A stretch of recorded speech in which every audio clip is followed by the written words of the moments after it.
रहीम अस्सलाम वालेकुम नाज़रीन, मेरे साथ मौजूद हैं अलामा हिशाम इलाही ज़हीर साहब, जो किसी तारुफ के मोहताज नहीं है। मुमताज़ मजहबी स्कॉलर हैं और बड़ी शानदार बड़ी खूबसूरत बात करते हैं।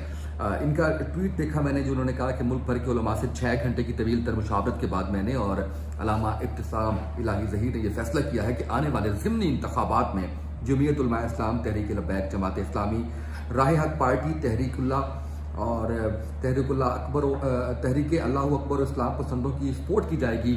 हर हलके में एक मजबूत उम्मीदवार पर इत्तफाक राय किया जाएगा और बाकी तफसीलात बाद में दी जाएंगी। ये फैसला अहले सुन्नत और इस्लाम पसंदों के वसी तर इत्तेहाद को अमली शक्ल देने के लिए किया गया है। जनरल इलेक्शन से कबल इस इत्तेहाद के खतोखाल मजीद वाज़ेह हो जाएंगे और इत्तेहादी सियासत में अफाम तफहीम और कुर्बानी देने के जज्बे को परवान चढ़ाने के लिए ये फैसला किया गया। बड़ा शानदार फैसला किया गया है। मेरे साथ मौजूद हैं अलामा हिशाम इलाही ज़हीर साहब। अलामा साहब, आपका बहुत शुक्रिया, आपने वक्त दिया है और ये बड़ा, मैं इसको आपको खराज तहसीन पेश करूंगा कि बड़ा शानदार और बड़ा टाइमली आपने डिसीजन किया है, खासकर जबकि ज़िमनी इंतखाबात करीब तरीन हैं पंजाब में और इसमें 6 हलकों में पाकिस्तान की जो बड़ी जमात है तहरीक लब्बैक पाकिस्तान, वो इलेक्शन कॉन्टेस्ट करने जा रही है। तो मुझे सबसे पहले ये बताइएगा कि मजहबी जमातों की इत्तेहाद की जो बात हो रही है, इसका लायामल क्या होगा और मामलात को आगे कैसे बढ़ाया जाएगा? बिस्मिल्लाहिर्रहमानिर्रहीम। बुनियादी तौर पे उसामा भाई, मजहबी जो जमातें होती हैं जो साथ में सियासी भी होती हैं, उनका जो बुनियादी नुक्ता नज़र वो यही होता है कि मुल्क के अंदर इस्लामी निज़ाम का निफाद हो, कुरान और सुन्नत की बालादस्ती हो, और बुनियादी तौर पे वो एक दूसरे से ज़्यादा हम आहंग होते हैं। और इसका तजर्बा आपको पता है, गुज़िश्ता अरसे में दिफाए साहबा की तहरीक में, हुर्मत रसूल की तहरीक में, तहफ़्फ़ुज़ नमूस रिसालत की तहरीक में, खत्म नबूवत की तहरीक में, तो इन जमातों के अंदर आपको पता है कुर्बतें तो बढ़ती चली आ रही हैं। और जब मुश्तरकात इस कदर ज़्यादा हों तो लामहला तौर पर फितरी इत्तेहादी तो मजहबी जमातें ही आपस में होती है। अलबत्ता जब ये इत्तेहाद मार्ज़ वजूद में नहीं आते तो हर मजहबी जमात अपनी फिर पसंद की सियासी जमात की हमायत करती है। तो बुनियादी तौर पे हमारी जमात भी, प्रोफेसर साजिद मीर साहब भी, मौलाना फजलुर रहमान साहब भी, पहले भी आपको पता है मजलिस अमल का एक इत्तेहाद बना। गोया इत्तेहाद की ख्वाहिश तो मजहबी जमातों में मौजूद होती है, लेकिन वो अमली तौर पे आप ये कह लें कि लाहे अमल नहीं तय हो रहा होता, या कुछ एजेंडे होते हैं या कुछ नुकात होते हैं जिनके ऊपर इख्तलाफात होते हैं। तो अब इस हवाले से ये पेशरफ्त ये है कि इंशाल्लाह हम ये कोशिश कर रहे हैं कि सारी मजहबी जमातें एक दूसरे के जितने भी उम्मीदवार हैं, एक तो मुतफिका उम्मीदवार लाने की कोशिश करें और एक दूसरे के उम्मीदवारों को सपोर्ट करें। ये असल में ज़िमनी इलेक्शन तो अभी चंद हलकों में हो रहा है, आप ये समझ लें ये एक तजर्बा होगा, और अल्लाह करे कि इससे ये नतीजा निकले कि हम जनरल इलेक्शन में ये तमाम मजहबी जमातें एक हो जाएं। और अल्लाह के फजलो करम से उसकी तरफ बड़ी पॉजिटिविटी से बातचीत चल भी रही है और कुछ अमली इकदाम हम तो, मैंने और इब्तिसाम भाई ने तो इसके लिए कुर्बानी देते हुए सबसे पहले ऐलान कर दिया है कि हम हर हालत में मजहबी ही जमातों की हमायत करेंगे इस ज़िमनी इलेक्शन में भी। और मैं आपको एक बात बता दूं, जैसे मैंने पहले कहा कि हर मजहबी जमात की बुनियादी तौर पे मुल्क के अंदर कोशिश और ख्वाहिश तो यही है ना कि इस्लामी निज़ाम आ जाए। और अगर हम इन चंद नुकात पे एक हो जाएं कि अगर मिंबर का, मुसल्ले का वारस आलम दीन है तो तख्ते रसूल का वारस भी आलम दीन को होना चाहिए।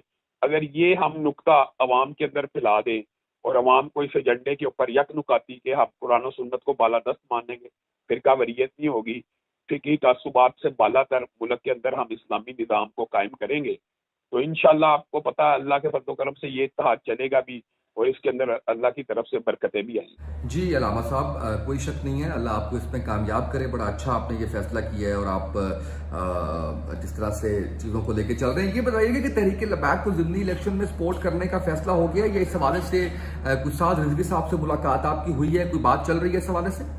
उसामा भाई, बुनियादी तौर पर अभी जो जिस बात के ऊपर इत्तेफाक हुआ है वो ये है कि मजहबी जमातों को सपोर्ट करना है बजाय इसके कि सेकुलर जमातों को सपोर्ट किया जाए।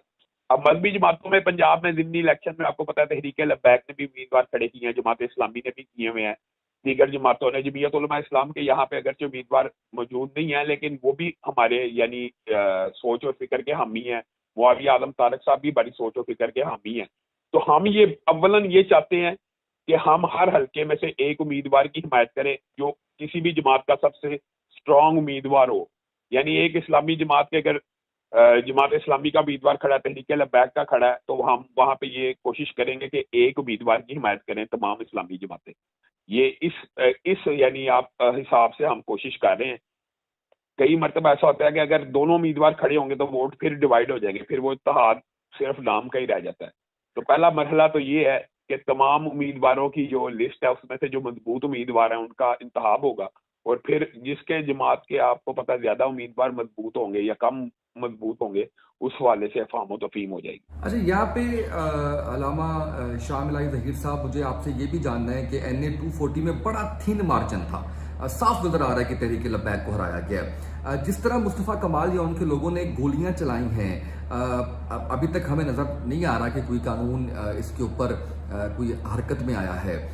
کیا وجہ لگتی ہے آپ کو؟ اسامہ بھائی, بنیادی طور پہ ہم یہ سمجھتے ہیں اور پاکستان کا ہر ذی شعور بندہ یہ سمجھ رہا ہے کہ یہ جان بوجھ کے الیکشن ہروایا گیا. یہ بات تو ہر بندے کو سمجھ آ رہی ہے, اتنا تھن مارجن تو آپ کو پتہ ہی ہے. اور پھر جو رویہ, میں تو یہ سمجھتا ہوں کہ یہ اس کی پورے پاکستان میں مذمت بھی ہوئی بھی ہے اور ہونی بھی چاہیے کہ کیا ہم نے اس طرح الیکشن لڑنے کے گولیاں آپ کسی جماعت کے کسی لیڈر کے اوپر چلا دیں, تو یہ تو بہت ہی بری بات ہے. اور دوسری بات یہ ہے کہ مصطفیٰ صاحب کو بھی ہوش کے ناخن لینے چاہیے, ان کو اپنے جذبات کے اوپر قابو پانا چاہیے. سیاسی میدان ہے, سیاسی میدان کوئی جنگ نہیں ہوتی. ایک دوسرے کے اوپر حملہ آور ہو جانا, ایک دوسرے کے خلاف اس طرح اشتعال انگیزی کرنا, دونوں سائڈوں سے, میں تو دونوں طرفین کو کہوں گا کہ یہ جو سیاسی انتخابات ہیں یہ کوئی میدان جہاد نہیں ہے. یہ لوگوں کے شعور کو, یہ لوگوں کو شعور دینے کی بات ہے. آپ قائل کریں اپنے مشن اور نظریے سے, آپ اگر قائل کر سکتے ہیں وہ آپ کو ووٹ ڈال دے گا گن پوائنٹس کے اوپر. آپ کو پتہ کراچی میں ایک عرصہ ووٹ ڈلتا رہا ہے. آپ نے اس الیکشن کے اندر ایک اور چیز شاید نوٹ نہیں کی, یہ وہی حلقے ہیں کہ جہاں پہ 2-2 لاکھ ووٹ پڑ جایا کرتے تھے.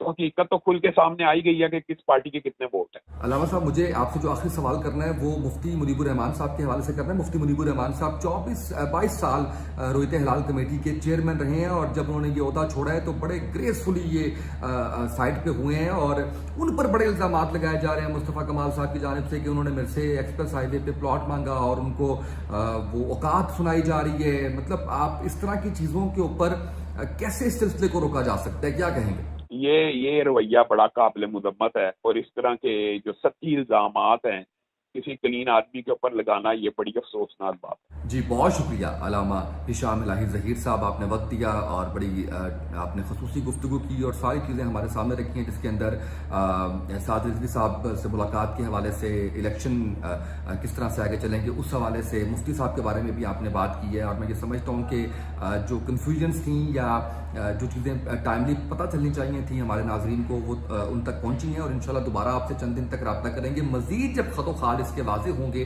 تو بھی آپ سے رابطہ کر کے ہم یہ جانیں گے کہ یہ جو مذہبی جماعتوں کا اتحاد ہے متحدہ مجلس عمل کی طرز کے اوپر, یہ کہاں تک پہنچا ہے اور کیا کیا لوگوں کے رسپانس آ رہے ہیں اس میں, کیونکہ یہ ایک جماعت نہیں ہے. اور شاید کہیں نہ کہیں جا کے جو مذہبی جماعتیں جو سیاست کے اندر بھی ہوتی ہیں, جو کہ رائٹ ہے ان کا, شاید کہیں نہ کہیں کسی بات پہ اختلاف آ جائے, اور اختلاف بھی ایک حسن ہوتا ہے جمہوریت کا. اگر اختلاف بھی آتا ہے تو اس سے بھی کوئی نہ کوئی کریٹیوٹی, کوئی اچھی چیز نکلتی ہے. تو ابھی چند دن لگیں گے مزید, انشاءاللہ 5 سے 7 دن اس میں مزید صورتحال کلیئر ہو جائے گی. لیکن یہ 6 گھنٹے کے اجلاس کی جو کہانی تھی, جو بات ہوئی, جو اندرونی طور پر باتیں ہوئیں, وہ آپ کے سامنے رکھی ہیں, اور مزید انشاءاللہ آپ کو اس حوالے سے اپڈیٹ کرتے رہیں گے. اجازت دیجیے.